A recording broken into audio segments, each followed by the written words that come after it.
We are on the type 3 problem.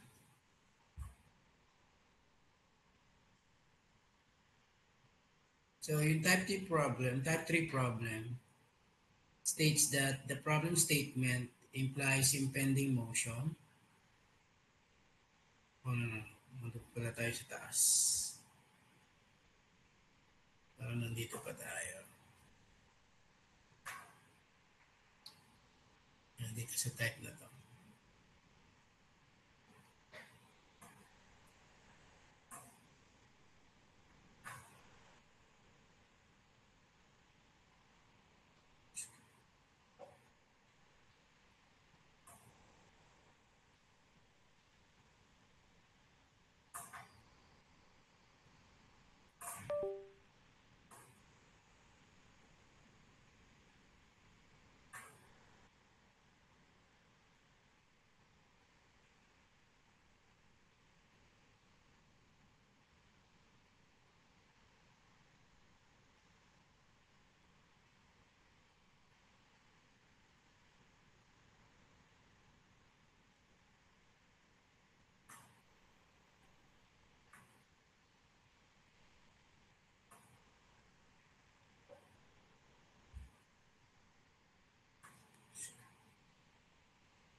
Okay, so the problem statement implies impending sliding, but the surface at which sliding impends are not known. So problem of this type are the most tedious to analyze. When I say most tedious, could be we say the most difficult, you know. Although we are sure that the system will be in equilibrium, no? In this case, sliding motion, but the surfaces at which sliding impends are not known, meaning this type of problem might involve more than one surface of contact. No? That's why, although impending motion is implied, meaning equilibrium exists in the system for the problem, but we do not know on which surface this impending motion will occur. So,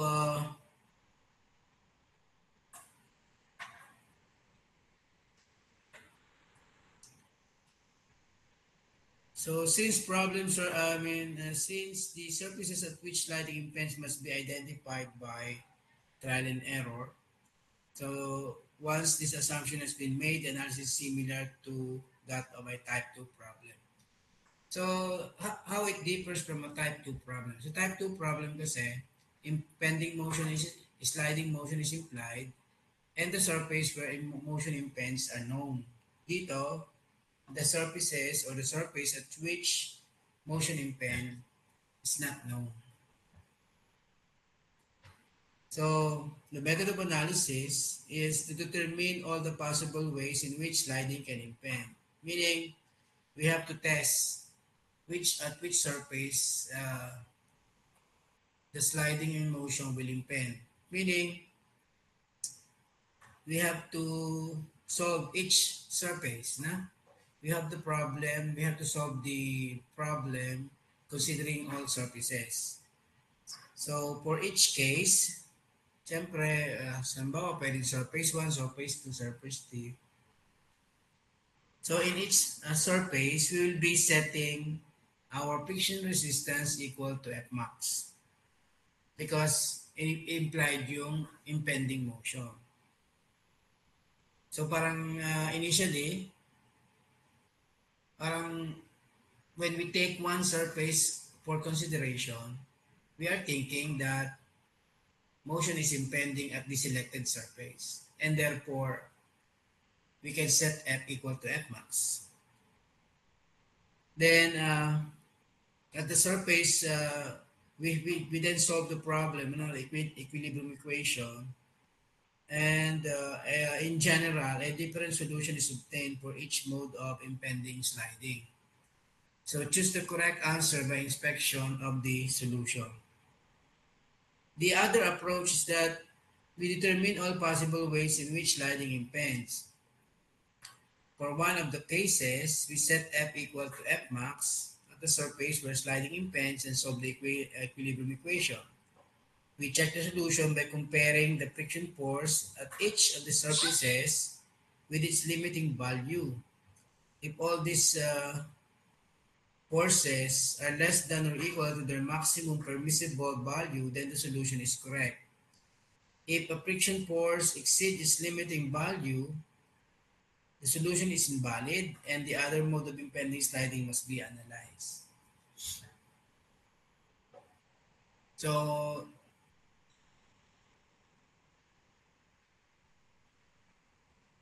how do we solve this type of problem? So, let us illustrate this type 3 problem by this problem illustration. So, we have here, determine the maximum force P that can be applied to block A as shown without causing either block to move. Again, examining the problem statement, we have here a statement which tells us that the motion is impending. So dito, sinabi, determine the maximum force P. Yeah. Pagka mga ganyang statement, ibig sabihin niyan, impending sliding or sliding impending motion is implied. No? So, it is in equilibrium because sabi ito, without causing the block, either block to move. Meaning, what will be the value of force P na will that create movement?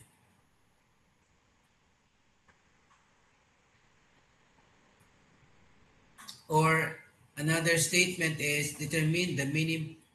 Pwede ito kasing ang statement dito ay pwedeng hindi maximum force eh. Pwedeng ang sabi dito determine, pwedeng minimum force P that can be applied to the block A which will cause, no? So pagka ito, ang statement ay minimum force, ang katambal niyan ay which will cause, no? The block to move, either block A or block B, either block to move. So yun ang magkatambal, minimum which will cause, maximum which without causing. So these are equivalent statement of impending sliding. So as you can see, there are two surfaces involved, surface 1 and surface 2 with different coefficient of static friction. So how do we solve the problem? Of course, sabi dun sa solution, since we do not know on which surface will motion impend, so we have to solve both surfaces. We have to both solve value of P considering both surfaces or surface 1 and 2. So what you have to do here, of course, is to draw the free body diagram which will consider surface 1 and surface 2. Siyempre, para mag-drawing natin free body diagram, so if we isolate block A, what we can expose is the frictional resistance under surface 1. Halimbawa, we have here our block. No?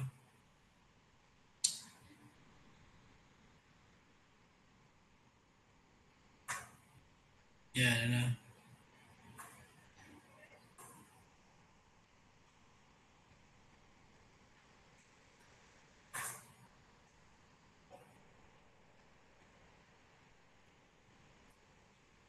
So this is our block A. We isolate it. Of course, when we isolate it, that will be involving only the weight of block A. No? So 50 kilograms yun. So that will be equal to, yung kanyang weight is equal to 50 times 9.81. So ito yung ating, I think ito yung ating 490.5 Newton. Okay? Now, nandito yung ating force P. No? Ito ang ating hinahanap. Value of force P. Which is applied at block A. Of course, you need to indicate the normal force.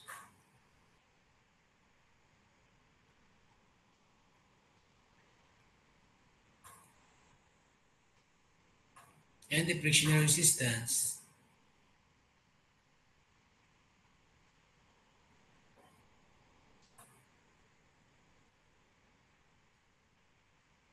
Yung ating F. Yung ating normal force. Say, since this is under surface 1, edi sabihin natin this is F1 and this is N1. Yeah. Now, sabi dun sa method of analysis, in each surface, we set F equal to F max. No? We set F equal to F max and solve for the required, in this case, the value of the force P. Yeah? So, yun ang gusto natin malaman yung force P. Take note that our solution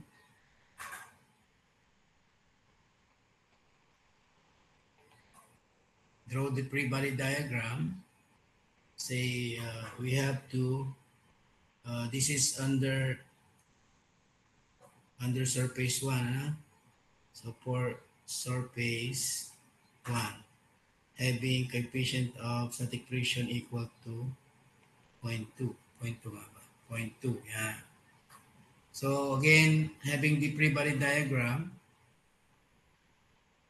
we can set F1 equal to F max, which is equal, of course, to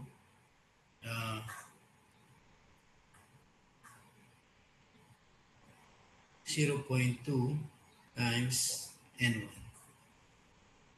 So we have to solve for N1 by applying conditions of equilibrium kasi if we take summation of forces on the x direction is equal to 0, we can solve P in terms of F1. Of course, this will give us P minus F1 is equal to 0, or P is equal to F1 is 0.2 times N1. Then by taking summation forces on the y direction equal to 0, of course we can solve here N1. That will be N1 minus the weight is equal to 0. Or we have N1 is equal to 490.5 Newton. And therefore, we can solve P equal to 0.2 times 490.5. So for this surface 1, considering block A, of course, ito yung block A natin. What will be the value of P? What will be the value of P here?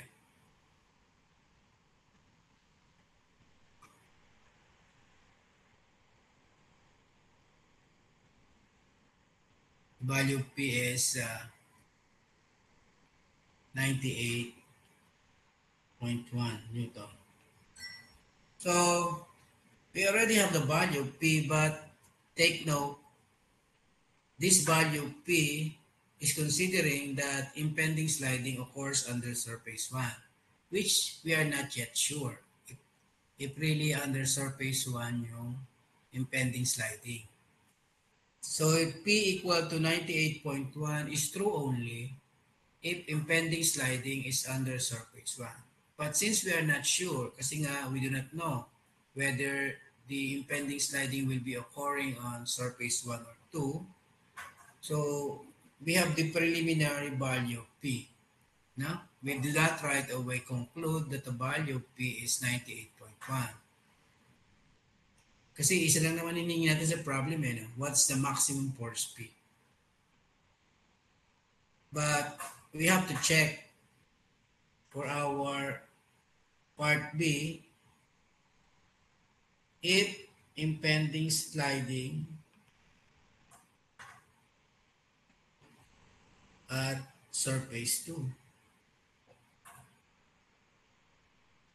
where coefficient of static friction is equal to 0.1. Kailangan ma-check din natin ang value ng P. Now, to expose surface 2, of course, it's either you isolate block B or you consider the combined FBD of A and B. Yung magkapatong sila para ma-expose natin yung frictional resistance at surface 2. So whether you use the isolated FBD of block B or the combined block A and B, you'll be obtaining the same value. Ano? Again, if we draw the free-body diagram, this time we have block B and we have block B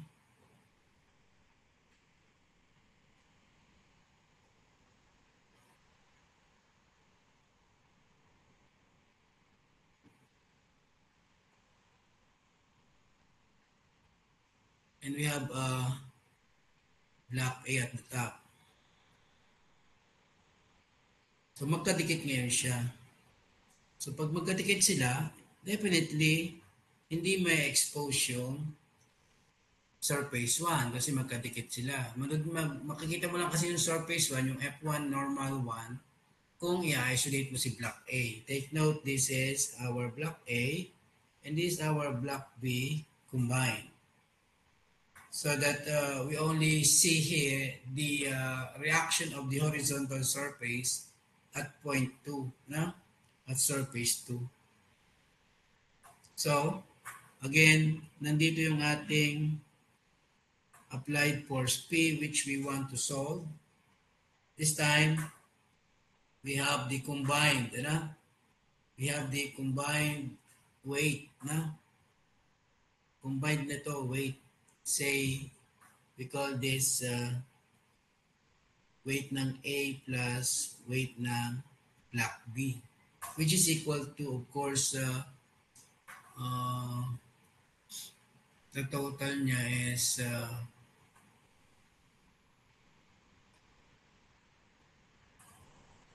yung isa kasi niyan will be equal to 490.5 plus yung isa ay 981. No? So yan ang kanyang total weight, which is ang total weight niya is 1471.5 Newton. Then, of course, we have to indicate the normal force. No? We have normal force, say, N1. And the frictional resistance, of course, it is always acting opposite to the motion or tendency to move. So this time, this is our F2. Sorry, this is our N2.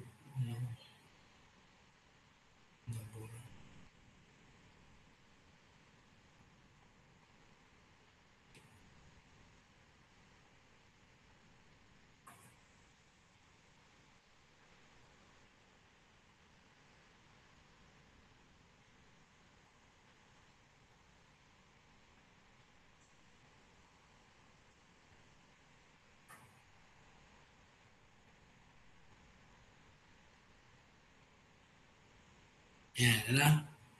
So this is our N2, normal reaction 2 and the frictional resistance 2. So as you can see now, we considering surface 2, if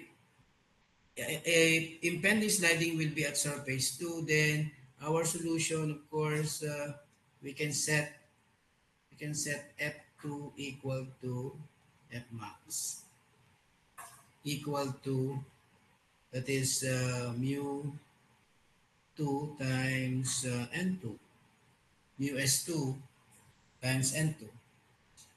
And then by summation forces horizontal is equal to 0. Obviously, we have P minus F2 is equal to 0, or P is equal to F2, which is 0.1 times N2. Yeah? But what is our N2? We can take summation forces on the y direction equal to 0. So we can have here N2 minus the total weight, no? WA, no? Minus WB is equal to 0, or we have N2 is equal to 1471.5 Newton. And therefore, our value P from this scenario will be equal to 147.15, na? 0.15 Newton. So as you can see, we have two values of P. Sabi dun sa procedure kanina, choose the correct answer by inspection. So, which do you think will be the maximum value P that we have to consider so that neither block A nor block B will move?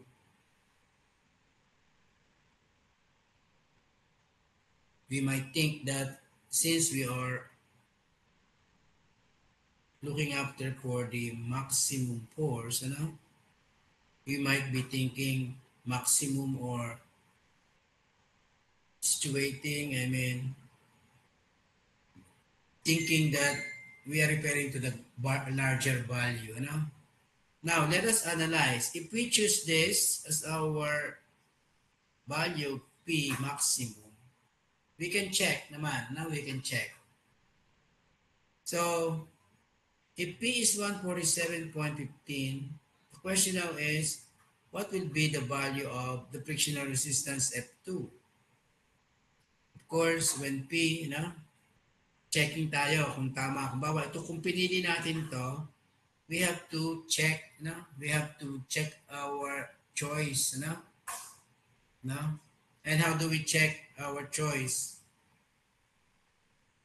So, ang ating naging basis of checking, ang bawa, concluding that P equals 147.5 is the term Merhoff's maximum. No? Pwedeng yun ang naging basis natin. But again, if you are not sure, you can check if when value P is 147.15, will block B move? Yun ang tanong muna. No? So, how do you answer that? If you ask, will block B move? We have to go back to the checking of the frictional resistance. So, when P is 147.15, definitely F2, no? Kasi nga, by summation force horizontal is equal to 0 here, no? When P is 147.15, our F2, masasagot dito, is of course equal to 147.15 Newton. Now, what is the maximum value of F2? Maximum value of F2 is equal to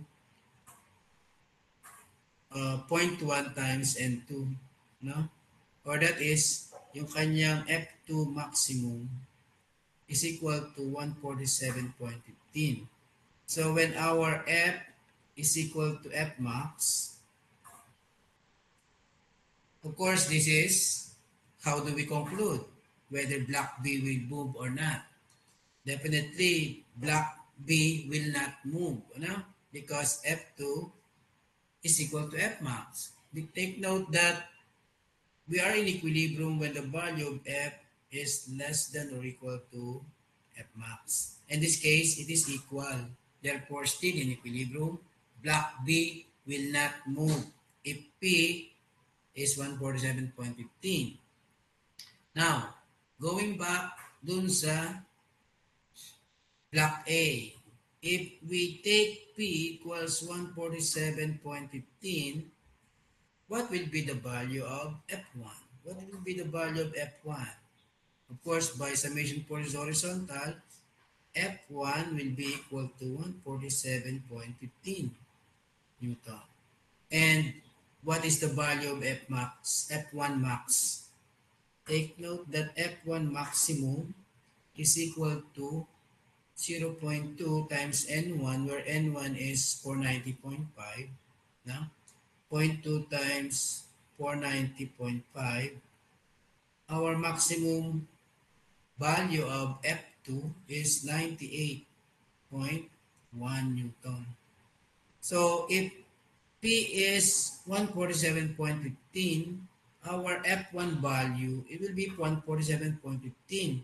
And therefore, our F1 will be greater than F1 maximum. Ito kasi ang F1 maximum, only 98.1. So, we will see here that when P is 147.15, kita natin that block A will move. No? Will move. No? Block A will move because F1 becomes greater. And therefore, this is not the correct value of P to choose. Instead, we choose the smaller value of P. No? So when you are faced with this type of problem, a type 3 problem, and we are to solve for the maximum value of P that will cause motion, no? Or that will not cause motion, I mean, no? Pagka maximum. We choose the smaller, no? Between the two values. Kung tatlong values siya na makukuha natin at three different surfaces, di we choose the smallest. Dalawa lang naman ito. We choose the smaller. So, yun ang tingnan natin, ano? Sabi doon, choose. Sabi doon sa problem, choose. No? Choose the correct answer by inspection. When you say by inspection, we choose the smaller value. No? So, what we have done here is we simulated, yung possible na choice of the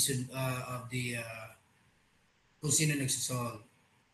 Since again, the term maximum, we might be thinking that we choose the larger, no? Para makasure, edi you simulate. If you choose the larger, then you solve for the corresponding frictional resistance at two different surfaces. So this frictional resistance, for it to be in equilibrium, must be, take note, less than or equal to its maximum value. No? So our answer here is 98.1. So if you choose 98.1, of course, F1 will be equal to 98.1. 98.1. And F1 maximum will be equal to 98.1. Meaning, if you choose P equals 98.1, F1 is equal to F1 maximum. Meaning, block A will be under impending sliding. Pero pag ito ginawa mong 98.1, syempre, ang iyong F2 will be equal to 98.1. And 98.1 is less than, magiging less than naman, hindi siya magiging equal. Ibig sabihin, impending sliding is not happening under block B. No? It is in equilibrium because F1, F2 maximum, F2 will be less than F2 maximum. It will be in equilibrium, but it will not be under impending sliding because the real under impending sliding will be block A under P equals 98.1. So meaning, if 98.1 ang P, the system will be in equilibrium. because B will not move since F2 is less than F2 maximum when P is 98.1, but block A will be under impending sliding because F1 will be equal to F1 maximum of 98.1. No? So yun ang solution ano, pagka-friction. Na medyo, syempre, you need to make reasoning, ano, particularly when you have to choose from two values of solution. Again, if we are after with a value of P causing or motion, we choose the smaller value of P. Okay? So that is sliding motion. No? But in friction, possible motion involves also yung overturning of the block or overturning of the body. No? So this time, our discussion for the block will be involving both sliding and tipping as a potential motion. No? Say for the block, no? For the block here, when the say demand applies a force P, no? Depending on the roughness of the ground, ano? Kasi pagka sobrang rough yung ground, ano? Pwedeng hindi siya mag-slide. Pwedeng siyang mag-overturn yung kanyang possible motion.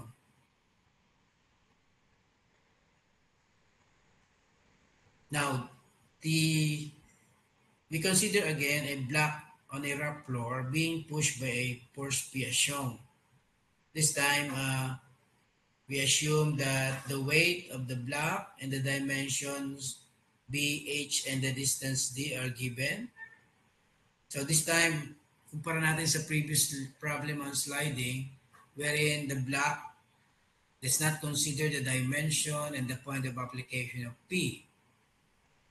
This time, when tipping is considered, no? When tipping is considered, we'll be considering now the dimension of the block as well as the distance D, which is the point of application of the force. No? Kasi depending on the application of the force distance D, pwede siyang mag-slide, pwede mag-tip. Okay? So in this particular problem, we wish to determine the magnitude of P that will cause impending motion of the block, either impending sliding or impending tipping. Also, mawasin natin sa pre-body diagram. Kanina kasi sa ating mga FBDs dito, no? Sa mga FBDs dito,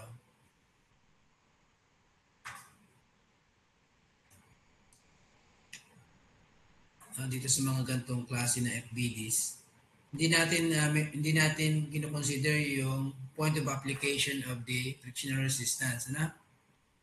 Dito, sa pagka-tipping nga involved, we give due consideration dito sa distance x, which is the application of the normal force and the frictional resistance.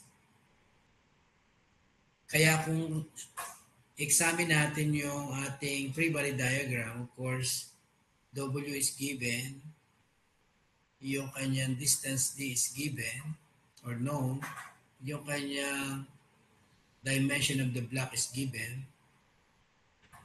So, the unknown values are P, no? F, N, at saka X. So, if there are 4 unknowns in this particular FBD, and we will be solving this by equilibrium equation. Of course, the maximum number of equations of equilibrium that we can use is 3, which means that the number of unknowns exceeds the number of available equations of equilibrium. So, in order to solve this type of problem involving sliding and tipping, we should be adding additional relation. No? which will be dictated by either we are having an impending sliding or an impending tipping case. So if we have an idea of impending sliding, of course, we can reduce this number of equation to 3 by considering that our F is equal to F max, which is equal to mu s times the normal force. So that will reduce now the number of unknowns to 3. Magiging unknowns na lang ay N, X, at saka P. Kasi yung F na transform na into a value of N by having our setting F equal to F max, considering that the case implies impending sliding. Now, if the case now implies impending tipping, definitely F will not be equal to F max, and yung X naman na magkakaroon ng value ng X max. No? Magkakaroon ng X max yan. Ibig sabihin lang yan, in this particular FBD, when impending tipping occurs, no? Tipping will occur, no? Ibig sabihin, kung ating ipupush yung ating block by force P to the right, it will tip, no? Under this point, ano? Or it will tip over this point. Dito magtitip yan. Meaning, yung ating normal force will be shifting position, ano? It will shift from this unknown distance x to this. Bago siya mag-tip, no? Dito yung ating application of the normal force, no? Yan yung magiging application natin ng normal force. Dito naman yan sa yung frictional resistance kasi lagi naman yan magkadikit. Hindi man pwede magkaiba ang point of application niyan. In other words, when we have impending tipping, the value of x now in this case, in this particular illustration, x maximum will be equal to yung kanyang width divided by 2. Kasi mag-shift siya eh. From this point, it will shift to this point, yung kanyang point of application because there is an impending tipping.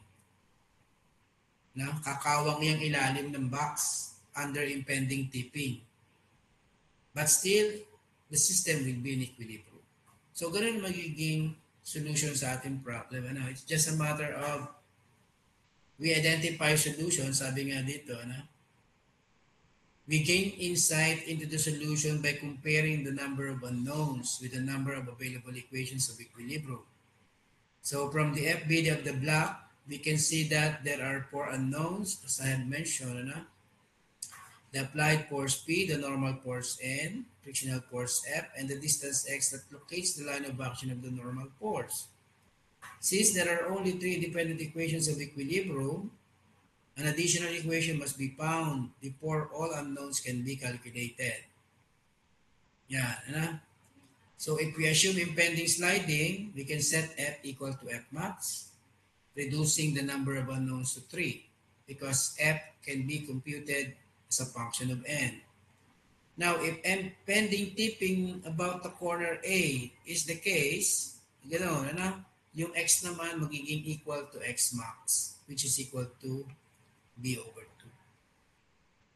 2. Reducing the number of unknowns again to 3, which is the force P, the normal force, and the frictional resistance. Having that in mind, again, we have 3 types of problems involving, this time, sliding and tipping. So for type 1 problem, the problem statement does not specify impending motion, meaning we do not know. Will the block be sliding or will it be tipping? If we do not know, what will be, or meaning there is no sign of impending motion. So we do not know if the block will be at rest or in motion. So that is type 1 problem. When impending motion is not implied. This time, dalawang motion na siya. Last time, sliding lang. Ngayon, sinama natin yung tipping. So again, in this type of problem, we do not know whether the body will be in equilibrium or not. Therefore, the analysis must begin again with an assumption. No? We assume equilibrium, and that will be part of our solution because we do not know if really equilibrium exists. So again, after assuming equilibrium, then we have to solve the values of the frictional force and the location of the line of action. Meaning, in this type of problem, will be after with solving for the value of actual f and actual x. No? Kasi these values of f and x will tell us whether the system will be in equilibrium or not. Halimbawa, after solving for the value of f, we will be comparing it with f max. No? After solving the value of x, we will be comparing this with, no? We will be comparing this with x max. Pag na-compare mo siya, saka mo pa masasabi if the system will be in equilibrium or not. And that will be yung checking of assumption. Ano? After solving for the value of f and x, we can check our assumption by comparing this f and x with their limiting values. If we found that the value of f again is less than or equal to f max, then the body will not slide. No? But the total equilibrium is not dictated by sliding only, but instead, we have to check also the possible tipping motion. Therefore, we compare our x. If the value of x obtained is less than or equal to its limiting value x max, then we can say that the body will not tip and therefore, saka mo pa masabi that the system is in equilibrium. Na? Kasi this type of problem can be answerable again by yes or no. Ano? Pwede ang tanong dyan ay, will the block move? Ang sagot lang dyan is yes or no. But to choose whether yes or no, we need to mathematically justify our choice by providing this solution. Solving for the value of f and value of x and comparing it with their maximum or limiting values. Now, to illustrate this type 1 problem, let's have this problem. Again, we are using this illustration of a box or a crate being moved by a man. A man is trying to move a packing crate across the rough floor by applying horizontal force P as shown. The center of gravity of the 250 Newton crate is located at its geometric center. Does the crate move if applied P is 16 Newton? We can use coefficient of static friction equal to 0.3. So again, the question is, does the crate move? So if we are questioning whether the crate will be moving or not, that is a type 1 problem because impending motion is not implied. No? Impending motion is not implied. Meaning we do not know whether the box will move or not. And since we do not know, then of course our solution starts with problem identification. This is a type 1 problem. Again, when we say type 1 problem, ibig sabihin, impending motion. This time, ang motion ay sliding, tipping. Last time, sliding lang. Is not implied. Hindi sinabi na there will be impending motion. Kaya type 1 problem yan. So our solution will start with, of course, assume assume equilibrium.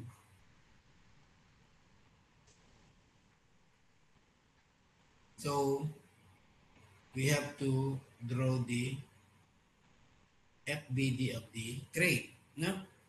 So yung FBD ng crate, ito na yun. Actually, ano? Ito na yung FBD ng crate. Ito na.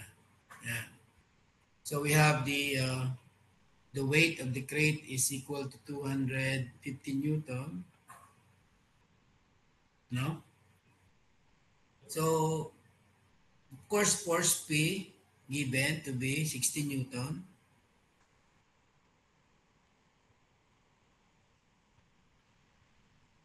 So the unknown values are, we have, of course, F, N, and X. So yun ang atin dapat masolve. Actually, dun sa free body diagram, ano ang kailangan natin masolve? Ano ang kailangan natin masolve? We have to solve for F and X. These values will give us an idea whether the crate will move or not. No? Kasi yun ang ating tanong. Does the crate move? Which is, of course, answerable yes or no. Kung dalawa lang yung pipiliin mo, pwede mong hulaan. Pero, guessing is not an engineering solution. When you guess it yes, you have to prove that it will move. Or when you say it's no, you have still to prove that the crate will not move. And to prove it, that's the last part. I mean, we have to solve for F by applying conditions of equilibrium. Of course, when we take summation forces on the x direction is 0 from the FBD, we can see that P minus F is equal to 0 or F is equal to 60 Newton. That's meron ka ng F. Na?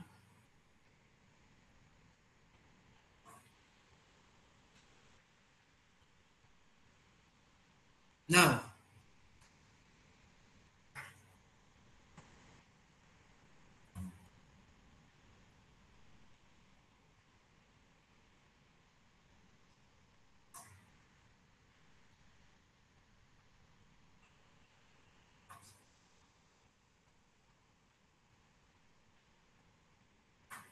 okay? So, how do we solve now for X? We do not know if it is acting on point A. No?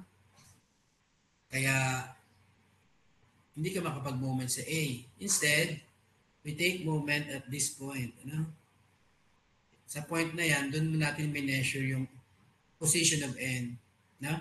If we take moment at that point, summation moment at O, which is the geometric center. No? When you say in the problem that the center of gravity of 2250 Newton crate is at its geometric center, that means that is point 3, ano? Point 3 yan. At saka siya ay, kung halimbawa sa pataas, point 9. Yun yung ibig sabihin ng geometric center. The centroid. Although the concept of centroid will be discussed on the next module. Ano? So yun, ano? So meaning, if we take moment about O, and we are to solve for N, that will be involving only P and N. Ano? Diba? Kasi F will be passing through point O. W will be passing through point O. Therefore, summation moment, if we want the value of X, that is counterclockwise positive is 0, our equation of equilibrium will be N times X minus P times 0.9 is equal to 0. Or N, or X pala ang ating gusto ma-solve dito, di ba? So we'll be having N times X is equal to 60 times 0.9. Of course, to solve for x, we need to know the value of n. By summation forces on the y direction is 0, obviously this will involve n minus the weight is equal to 0, n equals 250 Newton. And therefore, our x will be equal to anong value ng x natin? That will be 0.60 times 9.9 divided by 250. X is equal to 0.216 meter. These two values now that we obtained, that's the value of x and the value of f, will tell us whether our claim, whether yes or no, or the block will move or not under P equals 60 Newton. Sila yung magsasabi sa atin and how these values tells us that our crate will move or not. That's part D, you know? That's part D, part E, by checking our assumption. Check assumption. Take note that our assumption it is in equilibrium. Ibig sabihin, we have to check assumption by una, if we compare our value of f with, is it less than or equal to f max? Ano ba ang ating f? F is 16 Newton. Is it less than or equal to f max? F max is 0. Mu s na? That is us times the normal, no? Which is equal to, ano bang mu natin dito? 0.3. 0.3 times the normal. The normal is 250. No? So that is equal to 75 Newton. So if we compare the two, this time we can see 60, 75. Therefore, we have F. The prevailing condition is F less than F max. And therefore, sabi natin that the crate will not slide. No, it will not move. Particularly, it will not slide. Huh? Because F is less than F max. On the movement of tipping, we have to compare our x value, which is 0.216 meter. Is it less than or equal to x max? In this case, x max, ang mangyari, again, before the crate overturn or tip, na, itong ating normal force here will be shifting position, ano? Magsishift yung position into a known position, ano? Nangyari, yung ating normal force will be shifting position from this distance to the corner, ano? Dito na ngayon mag-aakyan. Pati yung kanyang frictional resistance at the corner A, which tells us that from O, it will be, the value of x will be equal to 0.3. That 0.3 is our maximum value of x. Na? That will be our maximum value of x, which is equal to 0.3. And since the actual value of x in the problem is less than x max, our conclusion is the crate will not tip. Huh? So, if the crate will not tip and the crate will not slide, so finally our conclusion is the body or the crate will be in equilibrium. So, which check that our assumption is correct. So, yun yun ang ating magiging sagot. The crate will be in equilibrium or the crate will not move either by tipping or by sliding. That's type 1 problem. Ano? Mas mahirap yan kaysa type 2. Kasi marami kang dapat i-justify sa iyong claim. Although sa type 1 problem is we are talking about whether the body will move or not. The claim should be justified with a solution, analytical solution. So that's how we analyze a type 1 problem. Okay? Now, for tipping and sliding type 2 problem, the problem statement implies impending motion and the type of motion at known surfaces are known. Yan. Kaya itong problem type na to again ang pinaka-madali. Kasi implied na that there will be impending motion. Tapos alam mo pa kung impending tipping or impending sliding. Kaya wala ka ng assumption na gagawin. So pag sinabi nila sa problem na if sliding impends, automatic F is equal to F max. Or pag sinabi naman sa problem na tipping impends, automatic we set X equal to X max. But we should be cautious of determining the value of X. No? Hindi yan palagi na equal to B over 2. Yung B over 2 na yon ay sa mga crate lang. Sa other types of problem, it might not be equal to B over 2. So we have to understand what point will the crate, will the impending tipping will occur. So let's convert the previous problem into type 2 problem. So in this particular problem, we still have the same crate being pushed by force P. So the same characteristics of the crate, 250 Newton. Its location is at its geometric center. So this time, what we are asked here is calculate the force P.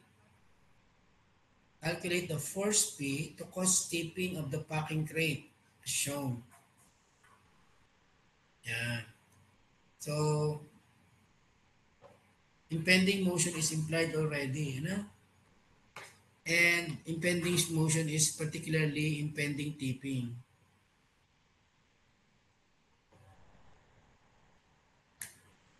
Since the direction of P is to the right, definitely it will tip at this point.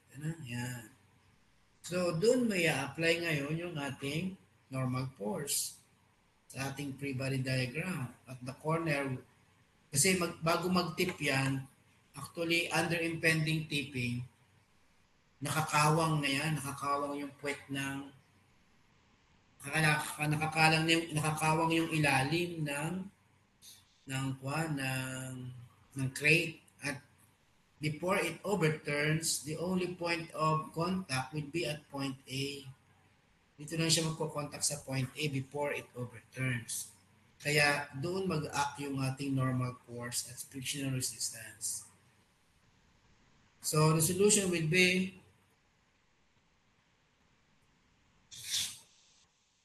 of course, we do not need the assumption, Hindi mo na kailangan mag-assume.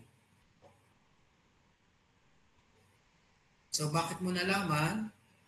Kasi na doon siya mag-a-act kasi isa-set mo kasi to X max to, Yung value ng X na yan ay isa-set mo. X is set equal to B over 2 for impending tipping, Kasi initially, yung pa rin naman ang ating FBD niyan, Ito pa rin ang ating FBD. With P, with F, and N, and X. So, 4. Gagawin mong tatlo kasi yung x mawawala because that will be set equal to x max for impending TP, which is the case of this problem. So our solution again here,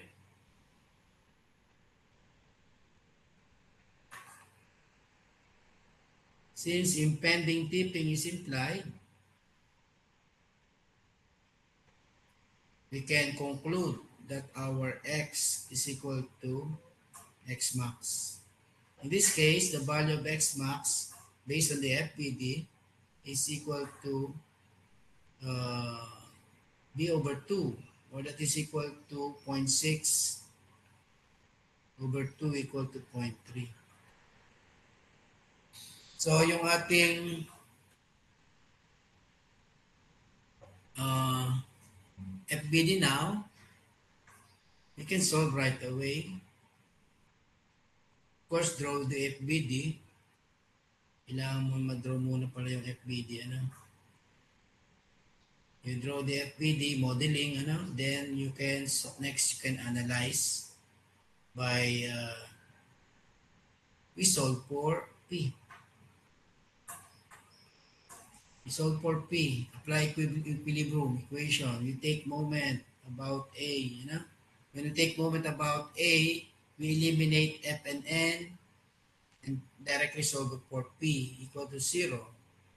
So, clockwise positive, that will be involving only P times the moment arm is 0.9 minus the weight times its distance is 0.3 from point A is equal to 0. So, solve na yung value ng P na equal to 83.3 Newton. Okay? So, yan yung value ng P natin. This is the maximum value of P that will cause tipping. So, merong pahabol, ano, part ng problem. Determine also the minimum coefficient of friction that permits tipping. So, mu s naman yun, ano? So, for part C or part D, ang hinahanap naman ay coefficient of static friction that permits tipping. So, how do we solve that? Of course, mu s is equal to the frictional resistance divided by the normal force under impending motion, which is impending tipping. So, we have to apply conditions of equilibrium. We can now have summation fx is equal to 0. That will involve p minus f is equal to 0, or f is equal to p equal to 83.3 Newton. By summation forces on the y direction or vertical is equal to 0, that will involve only from our FBD the normal force and the weight. So this will be equal to the normal minus the weight is equal to 0. The normal is equal to 250 Newton. Hence, our coefficient of static friction that permits tipping will be F over N, 83.3 divided 250. That is equal to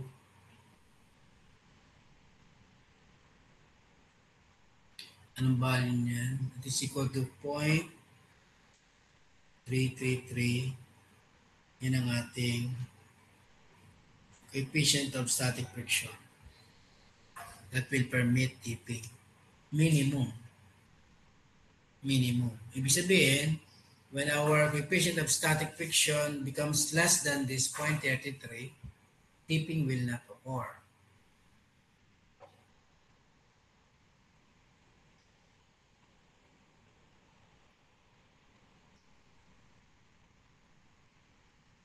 Okay?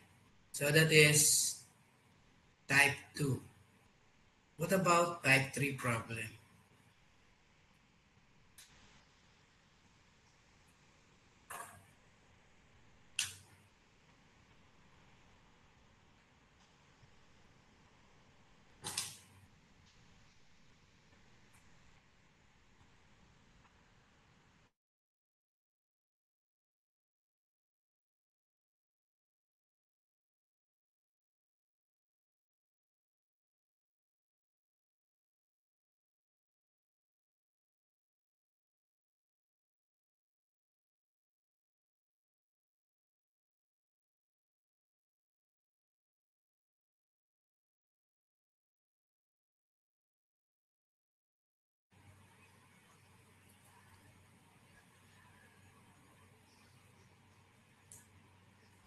So, under type 3 problem, actually, itong discussion natin ay very, of course, similar doon sa previous kasi nadagdagan lang ng type ng motion.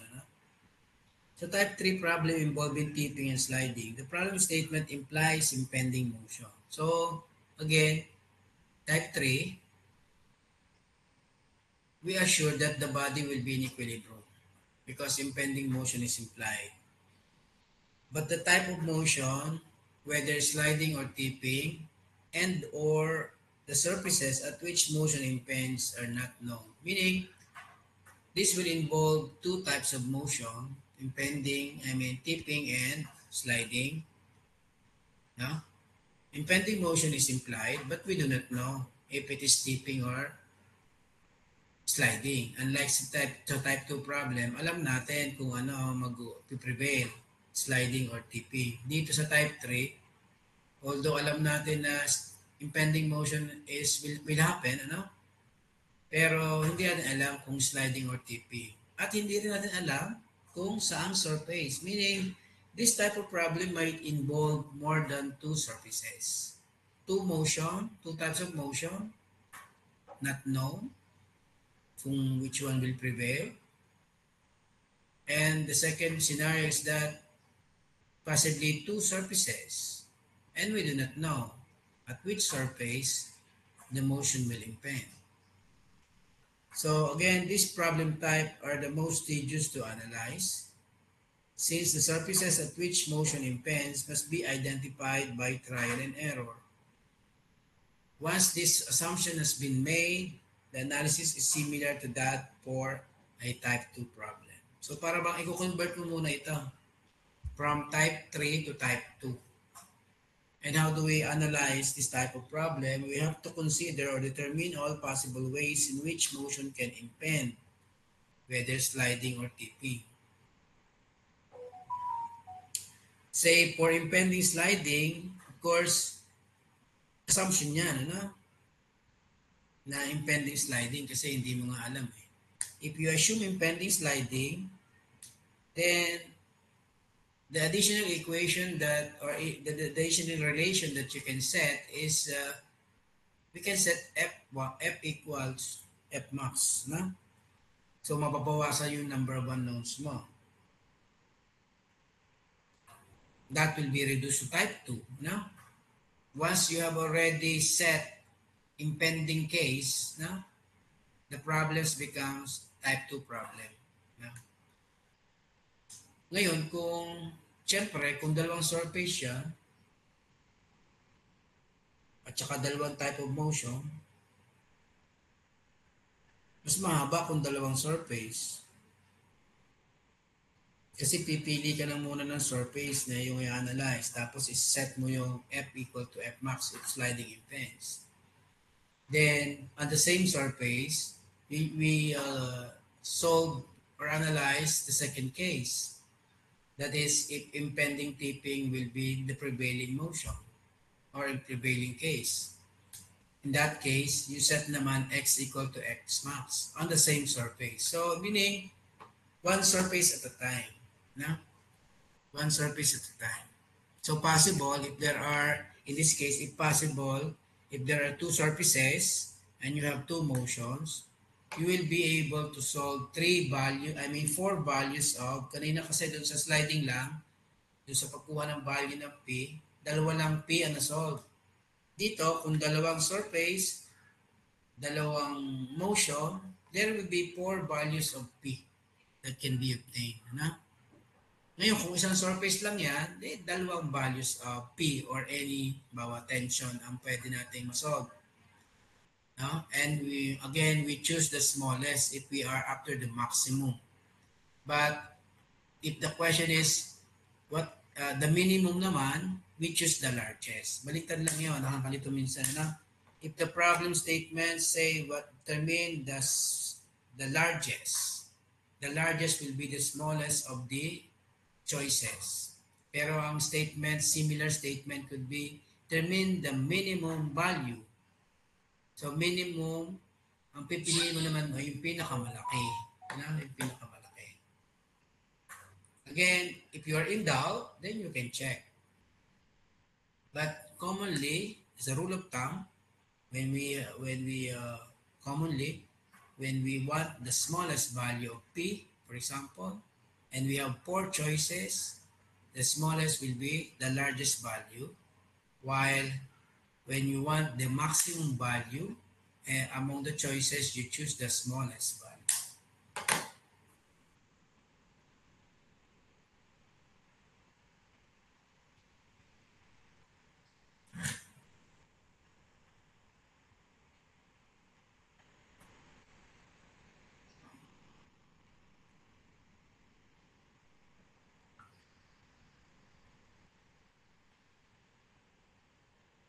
Okay? Let us now apply this problem type 3 to this succeeding problem.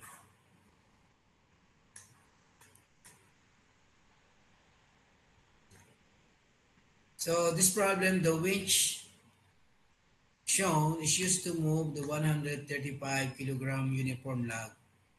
Halimbawa, winch. Ito yun, ano? Ito yung winch natin, ano? Parang yung spool. Parang pulunan ng lubid. No?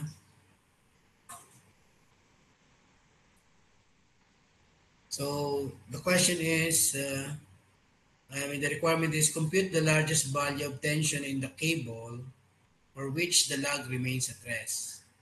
Coefficient of static friction between the lug and the plane is 0.4.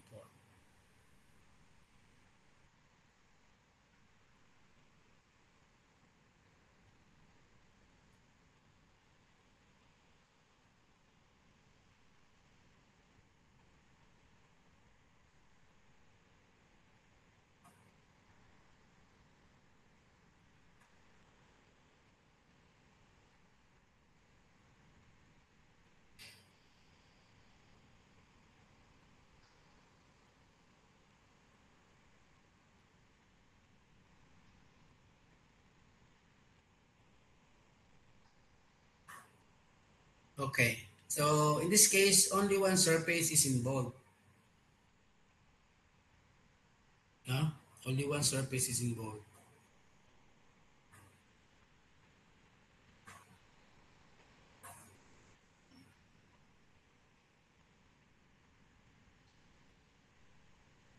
So, impending motion is implied by the term compute the largest value of tension in the cable.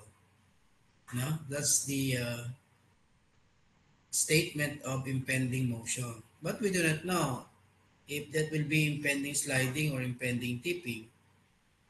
So based on the pre-body diagram, no, of course, we draw the pre-body diagram. No? Yeah. The weight W of 135 kilogram unit is at the center. No? It is at the center. Again, what we have to look on the problem is it is a uniform log. No? A uniform log. So a uniform log meaning the center of gravity of that can be assumed to be at its geometric center. No? Otherwise, if it is not a uniform log, then the location of the center of gravity G, no? This is commonly G, is given, is given. So the log is 2.4 long. Therefore, ang kanyang geometric center is 1.2 from the edge. Now, from the figure, from the FBD,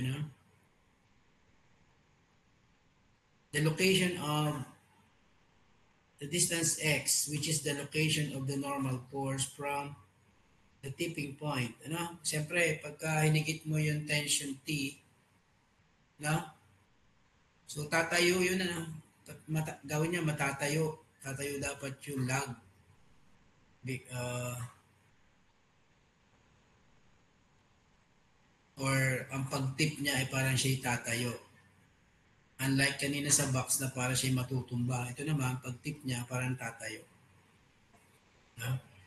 Now, so since we do not know, the impending type of motion, whether it is tipping or sliding, this is a type 3 problem. Ano? So yung kanyang problem classification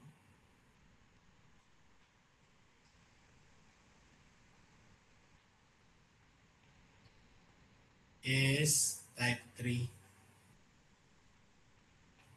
Type 3.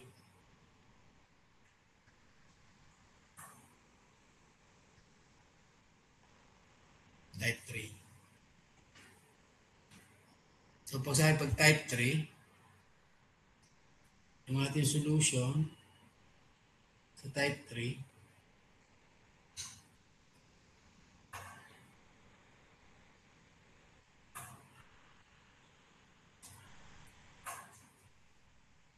since we do not know whether it is impending motion or impending sliding, we have to assume. Although, ang i-assume natin hindi equilibrium ha. Ang i-assume natin dito for part A is assume the type of motion, ano? Or the type of impending motion. Assume impending. Sa una, assume impending sliding. No? Assume impending sliding.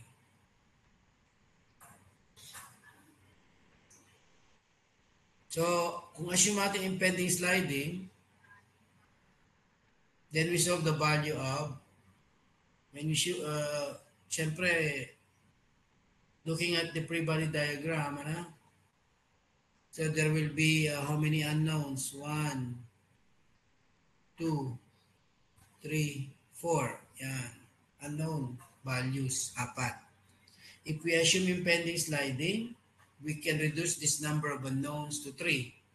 Na? Kasi, assuming impending sliding, the additional relation that we can set here is we have F equals F max. Yan ang ating pwedeng iset, which is equal to mu s times the normal force. Ibig sabihin, tatlo na lang yung unknown. Kasi yung F naman can be solved in terms of n, which is equal to, ano ba ang ating n? 0.4. Ano? That is 0.4 times n. Okay? So, sa free body diagram now, tatlo na lang unknown, then this will be a problem now on general coplanar force system having three unknown forces. I mean known quantities, which is x, n, at saka t. So, if we take summation forces horizontal, no? Pwede kasi summation forces horizontal. No? If we take summation forces, fx is equal to 0, the forces involved only are, of course, that will be, syempre, paano ba ang direction ng F, by the way?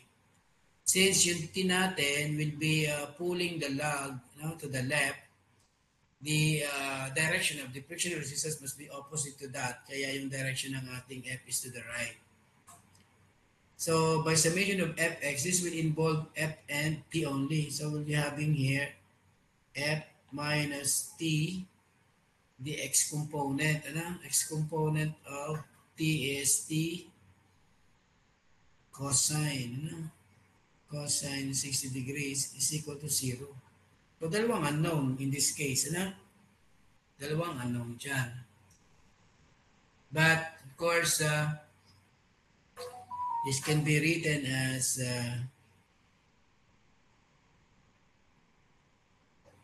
0.4, no? 0.4 n minus t cosine 60 degrees is equal to 0. So we have an equation as a function of n and t.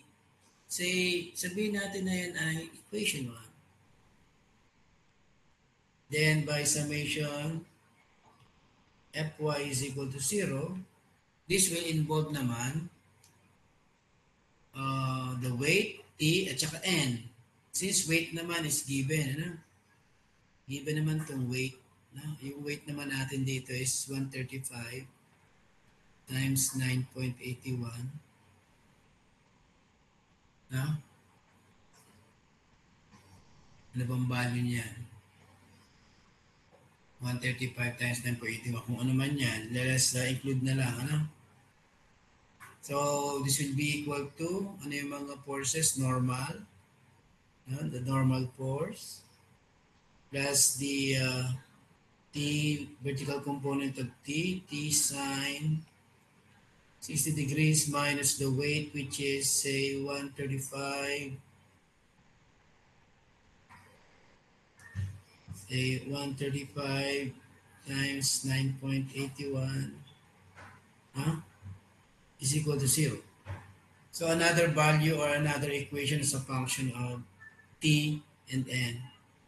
So by simultaneous solution,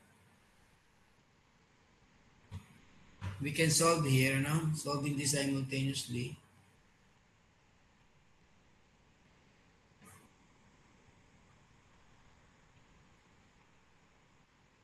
Hindi ko na papakita yung process of elimination. We can solve here the value of t equal to 626 Newton and the value of n equals 782 Newton. Yan. So, yan ang solution natin. Of course, we are after with the value of tension T. No? So, dito, ito ang ating gusto makuha sa problem. The value of tension T, that is true only if impending sliding. Ano? Impending sliding. Ngayon, the second case is, for letter B, what if we have a case of impending tipping? Impending tipping. Ano mangyari pagka meron tayong impending tipping? So pagka meron tayong impending tipping, yeah, we can set, of course, we can set x equals x max. So in this case, x maximum is the value kung saan magtitip. Na? Take note, dito magtitip yan. Dito magtitip sa A. Yun.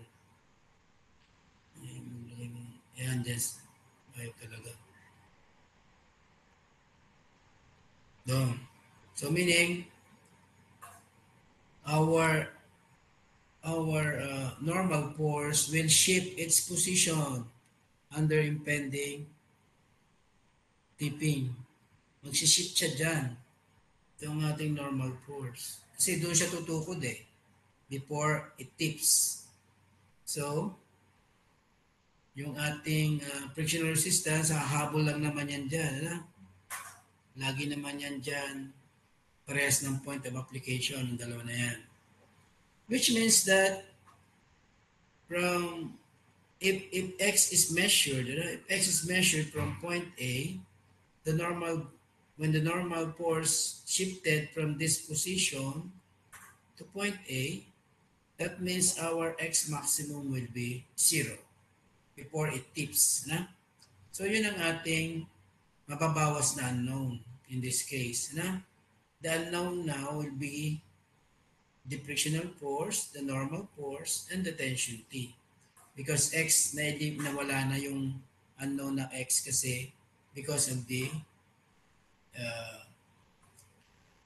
setting of impending motion. So ang ating x dito is 0 measured from that point, say point A. Then by taking a single moment, kasi unknown na ngayon ay normal force F at T, we can simply take moment about A. You know?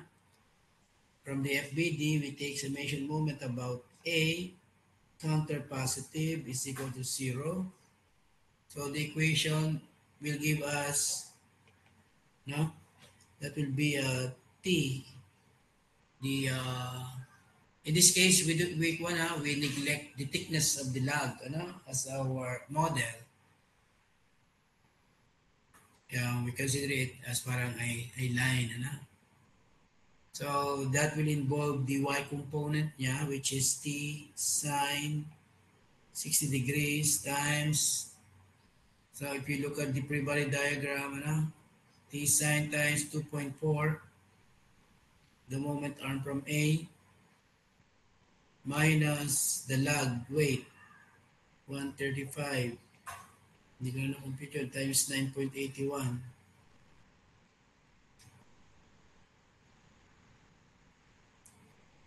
times 1.2. That is the moment arm of the log from A. So in this case, the value of T can be solved equal to 765 Newton. So again, we have two values of T obtained, 626 Newton and 765 Newton. Again, by inspection, we choose the smaller.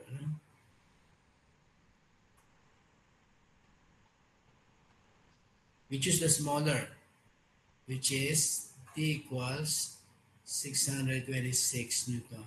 If the question again is determine the minimum tension, ganito yung magiging question yan eh. Pagka the other statement, determine the minimum value of the tension in the cable which will uh, for which the log remains at rest. Minimum naman yan. Eh di we choose the larger value. The larger value.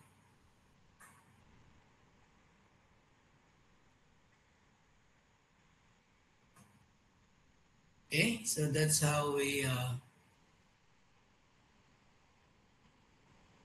so ito yung ating answer to this problem. The smaller value.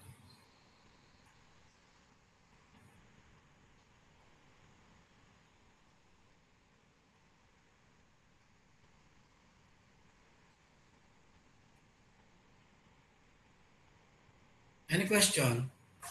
We have been discussing a lot. May I solicit question from the class? If you understand what we are talking about.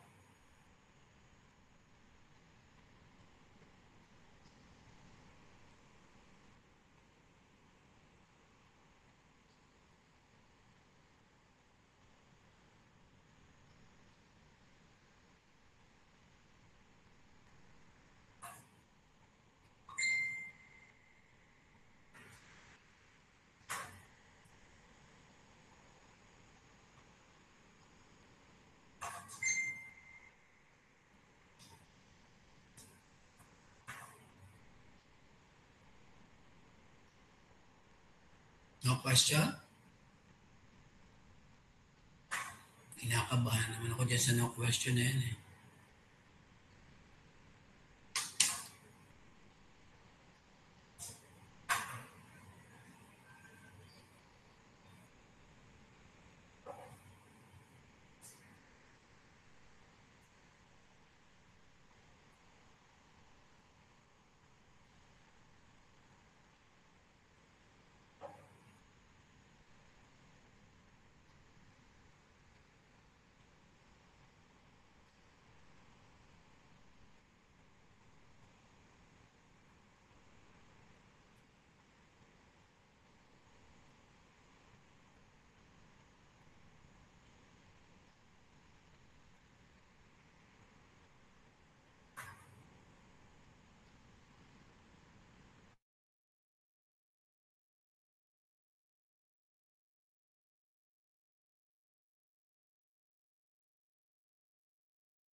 Okay, if there will be no question, then this will be our discussion for today. The next topic supposedly is about wedges, you know? So we'll be talking about this by next meeting na lang.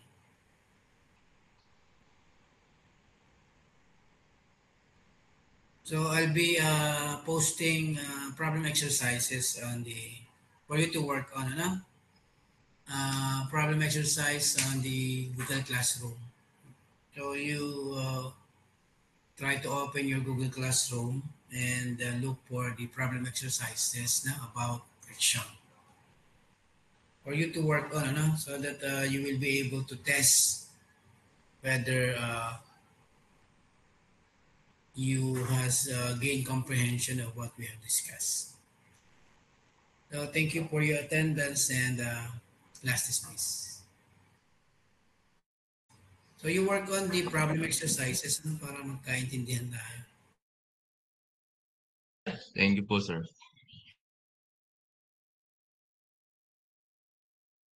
Thank you.